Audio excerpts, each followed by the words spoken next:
नमस्कार, आप देख रहे हैं प्राइम न्यूज और मैं हूं आपके साथ मोनिका गुप्ता। यूके प्राइम में आपको दिखाएंगे उत्तराखंड की तमाम अहम और बड़ी खबरें।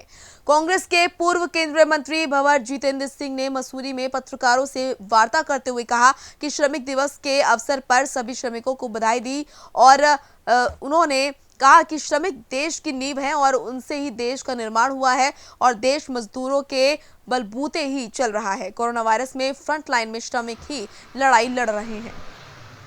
लगे हुए हैं सर, वैसे तो थोड़ी सी एनर्जी आई है। मैं आज लेबर डे की सभी हमारे श्रमिकों को बहुत बहुत बधाई देता हूं। जहां तक हमारे श्रमिक हैं वो इस देश की नींव है, उनकी वजह से इस देश का निर्माण हुआ है। आज देश चल रहा है तो उनके बलबूते पर चल रहा है। आज कोरोना से लड़ाई लड़ेंगे तो हमारे श्रमिक लड़ेंगे। और मैं मांग करना चाहूँगा कि सरकार से कि एक पॉलिसी बनाए जहां हम विदेशों से लोगों को लेके आ रहे हैं। Indian navy, Indian army, air force की हम हवाई जहाज भेज रहे हैं, एयर इंडिया को भेज रहे हैं, लेकिन हम अपने देश के अंदर हमारे श्रमिकों से पैदल चला रहे हैं, उनकी डेथ हो रही है, उनको अपन घर नहीं पहुंचा पा रहे। इससे बड़ी शर्म की बात हो नहीं सकती है। कोरोना वायरस के लिए यही मैं अपील करना चाहूँगा कि हम सबों को अपना एक वे ऑफ लाइफ बदलना पड़ेगा और हम सब उम्मीद करते हैं कि कोरोना वायरस से हमारा देश एकजुट होकर लड़ाई लड़ेगा। मैं आज लेबर डे की सभी हमारे श्रमिकों तो वहीं भारत सरकार द्वारा देहरादून को ऑरेंज जोन में रखा गया है, जिस पर जिलाधिकारी डॉक्टर आशीष श्रीवास्तव ने बताया इसके पीछे उन सभी लोगों की मेहनत है जिन लोगों ने बेहतर काम किया।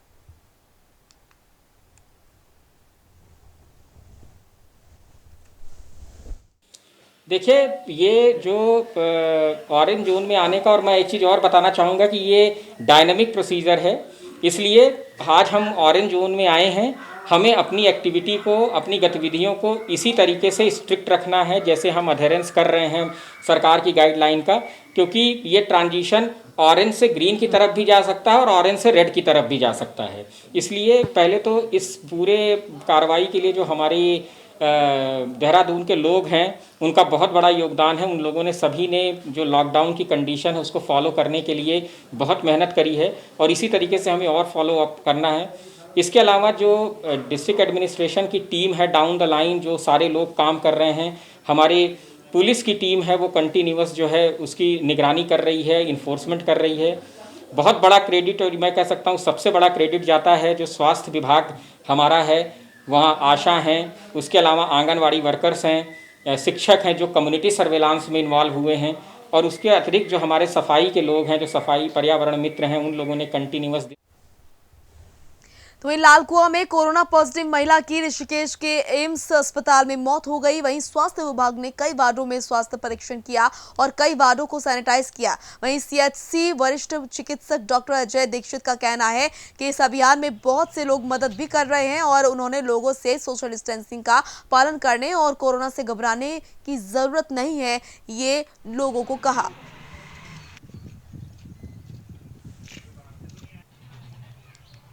चिकित्सा अधिकारी पीएससी मोटा हल्दू श्री डॉक्टर हरीशचंद्र पांडे के दिशा निर्देशों के अनुसार आज लालकुआं के वार्ड नंबर 1 में सर्वेक्षण, कोरोना संबंधी सर्वेक्षण किया गया, जिसमें लगभग 500-700 लोगों का सर्वे हुआ। लगभग 100-150 घरों का हमने सर्वे किया और इन घरों में जितना सर्वे हुआ है इसमें कोई भी व्यक्ति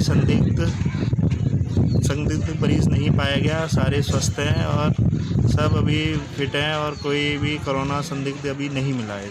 किसी प्रकार का संदेश देना चाहेंगे लोगों सोशल मीडिया? हम यही संदेश देना चाहेंगे कि जो भी लोग, जो जितने भी निवासी हैं, अपना जो मेंटेन करके रखें, जो सोशल डिस्टेंस है मेंटेन घर में रखें और बहुत ज़रूरी हो तभी घर से बाहर निकलें, अन्यथा अपने घर में ही रहें। लॉकडाउन अवधि है। तो उत्तराखंड के श्रम मंत्री डॉक्टर हरक सिंह रावत ने श्रमिक दिवस पर मजदूरों को शुभकामनाएं दी। इस दौरान उन्होंने कहा, कोरोना महामारी की वजह से सबसे ज्यादा नुकसान श्रमिकों को हुआ है।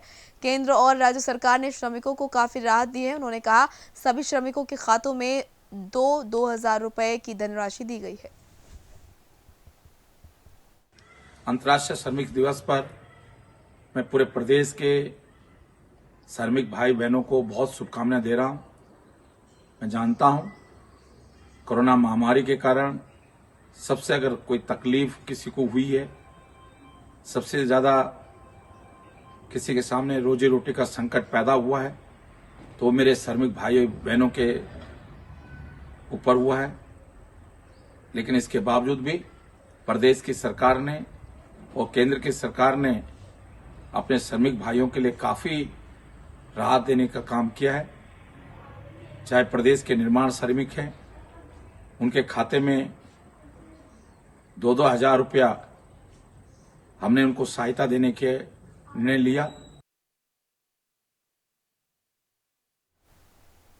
तो वहीं भारत सरकार द्वारा जारी की गई गाइडलाइन के अनुसार प्रदेश ने बाहरी राज्यों में फंसे प्रवासी लोगों के लिए कल एक वेबसाइट लॉन्च कर उनकी जानकारी मांगी, जिस पर आज तक लगभग आपको बता दें कि 74,000 लोगों ने घर वापसी की अपील की है, जिस पर जिलाधिकारी डॉक्टर आशीष श्रीवास्तव ने जानकारी देते हुए कहा कि किस राज्य में कितने उत्तराखंड के प्रवासी हैं और किस जगह पर फंसे हैं, किस जनपद के रहने वाले हैं, इसका डेटा सरकार ने कलेक्ट कर लिया है।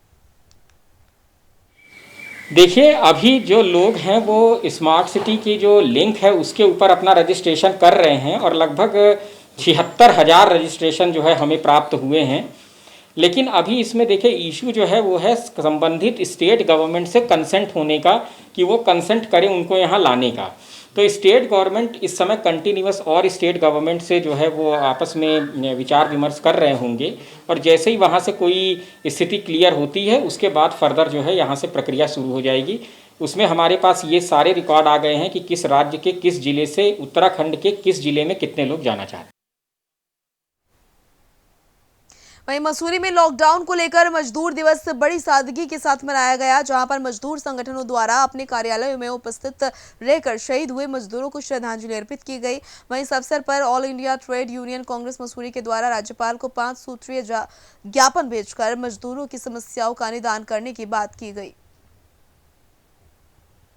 हाँ मित्रों, जो है मैं आपको एक चीज़ बताऊं कि 1886 के अंदर जो शिकागो शहर के अंदर लाख मजदूरों ने अपनी शहादत दी थी। 8 घंटे आराम, 8 घंटे काम, 8 घंटे मनोरंजन के सवाल पर। और तब जाके जो है वहाँ की सरकार ने जो है मजदूरों को जो 8 घंटा काम, 8 घंटा आराम जैसी सुविधाएं लागू करी थी। और आज इसी परिप्रेक्ष्य में जो है पूरे देश के अंदर जो है मई दिवस मनाया जाता था, लेकिन ये कोरोना महामारी की वजह से जो धर्म संकट पूरे देश में पैदा हो रखा है, इसको देखते हुए तमाम AITC all India trade union Congress के तमाम साथियों ने निर्णय लिया है कि इस महामारी के चलते अपने घर पे ही मई दिवस के हमारे शहीदों को श्रद्धांजलि दी जाए और कोई धरना प्रदर्शन तमाम चीज़ों पे रोक लगा दी गई। कोरोना वायरस वैश्विक महामारी से निपटने के लिए जिला प्रशासन से लेकर स्वास्थ्य विभाग और पुलिस प्रशासन पूरी तरह से अलर्ट मोड पर है। वहीं खुद जिलाधिकारी सविन बंसल और SSP सुनील कुमार मीणा ने स्वास्थ्य विभाग की टीम के साथ नगर का निरीक्षण किया और आवश्यक जानकारियां जुटाई। वहीं जिलाधिकारी सविन बंसल का कहना है कि स्वास्थ्य महकमा अच्छा काम कर रहा है। नगर पालिका की टीम इसमें अपने कारगर जो कदम उठा रहे हैं वो ठीक साबित होंगे और यही उम्मीद है कि हमारे जो सिटीजन्स हैं, जो यहाँ के नागरिक हैं, वो हमारे स्वास्थ्य कर्मियों को, पुलिस कर्मियों को सहयोग करेंगे और जो समय समय पर दिशा निर्देश दिए जा रहे हैं उनका अनुपालन करेंगे। वहीं लॉकडाउन के दौरान लक्सर में फंसे लोगों के लिए घर जाने की व्यवस्था की गई है। लक्सर में 250 लोगों के आसपास इसी तरह के लोग अलग अलग राहत शिविरों में रुके हुए हैं, जो लगातार अपने घर जाने की मांग कर रहे थे। वहीं उप जिलाधिकारी पूरन सिंह राणा ने बताया कि लक्सर में राहत शिविरों में रह रहे लोगों को सूचीबद्ध कर लिया गया है। उनके पते ठिकानों के संबंध में रिपोर्ट तैयार कर उच्चाधिकारियों को भेजी जा चुकी है। आदेश आने के बाद इन सबको इनके घरों तक पहुंचा दिया जाएगा। 5 से 6 जो रिलीफ कैंप बनाए गए हैं उसमें कई सारे स्टेट्स के जो माइग्रेंट लेबर थे उनको पिछले लगभग 1 महीना से उनको रोका गया है। यहाँ उसमें आप देख रहे हैं उनके द्वारा उसमें जो व्यक्ति यहाँ पर स्टे किया हुआ है उसकी पूरी डिटेल कहाँ का रहने वाला है और क्या उसके मोबाइल नंबर है कलेक्ट करने के लिए डायरेक्शन दिए गए हैं। वो डिस्ट्रिक्ट स्तर पर भेज दी गई है और जैसे ही वहाँ से कोई डायरेक्शन आते हैं इमीडिएटली लोगों को एक बॉक्स स्टेट में भेजने की प्रक्रिया की गई है। वहीं रुड़की के लिबरहेड़ी में श्रमिक दिवस के मौके पर IG फार्मा के दर्जनों मजदूरों को कंपनी से बाहर का रास्ता दिखा दिया गया, जिसके बाद श्रमिकों ने जमकर हंगामा काटा। इस मौके पर पुलिस भी मौके पर पहुंची, लेकिन अभी तक मालिक पर कोई कार्रवाई नहीं की गई। लिमिटेड कंपनी का नाम है, मैं उसका डायरेक्टर विक्रम चुग बोल रहा हूँ। मैं 27 तारीख को राजस्थान में वहाँ पे था, मेरी फैमिली वहीं रहती है, मैं वहाँ से आने से मैं डीएम के आदेश करा के इन लेबर के लिए, ताकि किसी को प्रॉब्लम ना हो, यहाँ पे मैं बाकायदा आया, सबको मैंने आते कुछ ना कुछ कैश पैसे दिए, किसी को 2000 दिए, 3000 दिए, ताकि किसी को दिक्कत ना हो। और मैंने ये सारे पैसे इधर उधर से अरेंज करके दिए, कोई फैक्ट्रियों में कोई पैसे नहीं आ रहे। फिर मैंने 7 तारीख को सबको 50% सैलरी डाल दी थी। उसके बाद 15-16 तारीख को बैलेंस जितना ज़्यादा आ सका मेरे पास पैसा, मैंने उनकी सैलरी डाली, सबको मैंने राज़ी करने की कोशिश की। मगर अभी लेबर तरह तरह की भ्रांतियों के कारण हमें ब्लैकमेल कर रहे हैं, या आज बार लेबर इकट्ठी कर ली, मीडिया को बुला लिया, पुलिस में तैयार दे दी। इससे लेबर का और हम सब का नुकसान है, मगर कुछ लेबर राजनीति करने के चक्कर में अपने के साथ सबका नुकसान कर रही है। मजदूर दिवस ऊपर से मजदूरों के लिए भारी मार, कहीं ना कहीं आज फिर एक बार मजदूरों को फैक्ट्री से निकलकर बाहर आना पड़ा, क्योंकि उनकी जो है पिछले 2 महीने से तनख्वाह नहीं दी जा रही थी। हालांकि यहाँ पर पुलिस भी पहुँची है और अगर बात की जाए तो इन लोगों ने तहरीर भी दी है, पर ये बड़ा ही एक मामला आता है कि मज़दूर जो हैं तहरीर देते हैं, पर पुलिस उस पर कितनी कार्रवाई करती है, ये एक बड़ा सवाल हर बार बनता है, क्योंकि मज़दूर हर बार अपनी आवाज़ उठाते हैं, पर कहीं ना कहीं फैक्ट्री मालिक उनकी आवाज़ को दबाने का काम करते हैं। अब देखने वाली बात यह होगी कि इस बार ये फैक्ट्री मालिक कहाँ तक इन लोगों का जो इनकी परेशानी है, इनकी दिक्कत है, उसको हल करते हैं, या फिर इस बार भी इन मज़दूरों की आवाज़ दबकर यूं ही रह जाएगी। मैं Arshad Hussain, prime news, Roorkee. Lockdown के दौरान देहरादून के रिलीफ कैंप में रहने वाले उत्तर प्रदेश के 291 लोगों को प्रशासन की ओर से हेल्थ चेकअप करने के बाद घर भेजा जाएगा। इस संबंध में एसपी ट्रैफिक प्रकाश चंद्र ने बताया, देहरादून के रिलीफ कैंप में रहने वाले वो लोग जो 14 दिन से ऊपर समय पूरा कर चुके हैं, उनको देहरादून से हरिद्वार तक छोड़ा जाएगा। वहां से यूपी की गाड़ियों से उनके घर तक उन्हें पहुंचाया जाएगा। जो हमने लिस्ट कंपाइल की है उसमें अभी केवल यूपी के जो माइग्रेंट लेबर्स हैं उनको भेजने की तैयारी है, और जिनकी संख्या लगभग 291 है। इनको हरिद्वार डिपोर्ट किया जाएगा या उससे आगे हरिद्वार से जाएंगे। तो सर ऐसे कहाँ के लोग हैं जो मतलब ये देहरादून जनपद से जैसे त्यूनी है, विकास नगर है, सलाकुई है, सहसपुर है, प्रेम नगर है और सिटी का एरियाज हैं। इन जगह ये रह रहे हैं और काफ़ी समय से हैं। इनको भेजना शासन ने निर्धारित किया है कि इनको पहले भेजा जाए, तो कल सुबह इनको हरिद्वार डिपोर्ट किया जाएगा। वहाँ से जो यूपी की बसेज आएंगी तत्पश्चात ये यूपी में अपने अपने गंतव्य स्थानों को जाएंगे। तो वहीं ऋषिकेश में कोरोना पॉजिटिव महिला की मौत के बाद इलाके में हड़कंप मचा हुआ है। वहीं महिला की बेटी ने अपनी मां की मौत हार्ट अटैक होने से बताई है।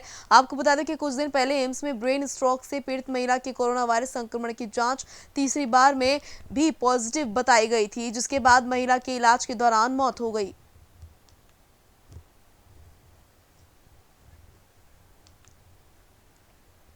काशीपुर में पुरानी सब्जी मंडी में सोशल डिस्टेंसिंग का पालन नहीं करने से प्रशासन ने सख्ती दिखाई, और आपको बता दें कि प्रशासन ने सब्जी विक्रेताओं पर सख्त रुख अपनाते हुए सब्जी विक्रेताओं में की दुकानें बंद करा दी, जिससे सब्जी विक्रेताओं में खलबली मच गई। आनंद फानन में व्यापार मंडल के पदाधिकारियों को फोन पर सूचना दी गई, जिसके बाद मामले का समाधान निकाला गया। वहीं पुलिस ने नियमों का उल्लंघन करने पर कार्रवाई की चेतावनी दी है। तो मामला यह है कि पिछले 2 दिनों से माननीय कोतवाल साहब और एसडीएम साहब और एमएनए साहब ने ये पुरानी सब्जी मंडी काशीपुर की जो ऐतिहासिक पुरानी सब्जी मंडी है, इसमें सोशल डिस्टेंसिंग की जो नियम कानून है वो पूरे न होने के कारण ये सब्जी मंडी बंद करा दी गई कि ये कहा जा रहा था कि यहाँ सबसे ज़्यादा भीड़ इकट्ठा हो रही है और सोशल जो दुकानदार हैं छोटे छोटे वो सोशल डिस्टेंसिंग का पालन नहीं कर रहे हैं। तो व्यापार मंडल ने आज जाके कोतवाल साहब से रिक्वेस्ट करी और इन सबसे रिक्वेस्ट करी कि हम जाके इनसे बात करते हैं, ये सब लोग गरीब व्यवसायी हैं और इन पे रोजी रोटी का संकट आ जाए। तो उनसे बात करके हम यहाँ लोगों से आए, यहाँ समझाया कि जो दुकानें हैं वो सोशल डिस्टेंस के हिसाब से खोली जाएँ और सोशल डिस्टेंस पालन न करवाना ग्राहकों से अब आपकी जिम्मेदारी रहेगी। वहीं उधम सिंह नगर में कल बाजपुर के युवक में कोरोना पॉजिटिव पाए जाने के बाद आज रुद्रपुर में 2 कोरोना पॉजिटिव मरीज मिले हैं। इनमें से एक युवक राजस्थान से पैदल दिल्ली पहुंचा था, जिसके बाद युवक दिल्ली से एक महाराष्ट्र के ट्रक द्वारा रामपुर पहुंचा और रामपुर से रुद्रपुर बॉर्डर तक पैदल पहुंचा था।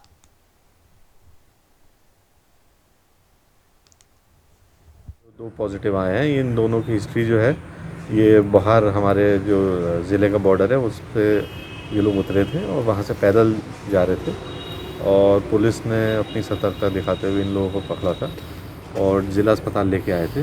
वहाँ पे इन लोगों की सैंपलिंग हुई थी और उसमें जो है 2 लोग पॉजिटिव आए और एक और डेवलपमेंट है, इसमें से 3 लोग इनके साथ और थे, वो भी जो है अंडर क्वारंटाइन है और उनके भी सैंपल नेगेटिव आए, लेकिन उनके बाद में सैंपल दोबारा लिए जाएंगे। के संपर्क में आया है, हमारी टीम लगातार इनसे बात कर रही है, कहाँ ये रुके, कहाँ इन्होंने खाना खाया, कहाँ रात गुजारी है, तो वो सारी चीज़ें हम चेक कर रहे हैं। तकरीबन 20 आदमी अभी तक हम लोगों ने चिन्हित कर लिए हैं जिनसे इनका इंटरेक्शन हुआ है। उनको एहतियातन क्वारंटाइन कराया जा रहा है और उसमें 4 जो इनके क्लोज़ कॉन्टैक्ट हैं उनको डिस्ट्रिक्ट हॉस्पिटल में भेजा गया है, जहाँ उनका सैंपल वगैरह की कार्रवाई संबंधित चिकित्सा अधिकारी कर रहे हैं। तो वहीं काशीपुर में एक पति ने पत्नी की चाकू मारकर हत्या कर दी। मौके पर पहुंची पुलिस ने शव को कब्जे में लेते हुए पोस्टमार्टम के लिए भेज दिया है। घटना को अंजाम देने के बाद आरोपी पति फरार है। पुलिस आरोपी पति की तलाश में जुट गई है। ये काली बस्ती जो काशीपुर कोतवाली के अंतर्गत पड़ती है, वहाँ मुस्कान नाम की महिला है, इसके पति के द्वारा इसको चाकू मारा गया है। अभी हॉस्पिटल लाए हैं, डॉक्टर ने इनको ब्रॉड डेड घोषित कर दिया है। इसमें इनके झगड़े का कारण बहुत छोटा सा है, तो अभी इसमें तहरीर लेकर के अभियोग पंजीकृत किया जा रहा है और फिर इसमें आगे की कार्रवाई हम लोग करेंगे।